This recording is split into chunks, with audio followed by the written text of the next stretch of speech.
Alec Baldwin killed somebody. Is it his fault though? As some of you may well know, actor Alec Baldwin was recently involved in a firearms-related accident on the set of his new movie, Rust. Apparently, a prop gun went off, killing a crew member and critically injuring another. Now the question is he at fault?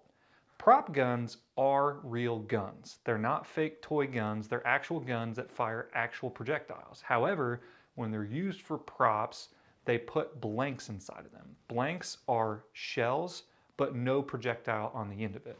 However, what can happen is things can get lodged in the barrel of the firearm and then they can be forced out by the force of the blast, you might say, when the primer hits the blank and it goes boom, but nothing normally comes out.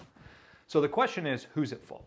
So the studio inevitably is going to be named in some sort of a wrongful death lawsuit. Alec Baldwin's definitely going to be named in the lawsuit. Now, whether he's guilty or not of any sort of negligence is going to come out in the investigation. When you're talking about negligence, was he doing something a reasonable person should have?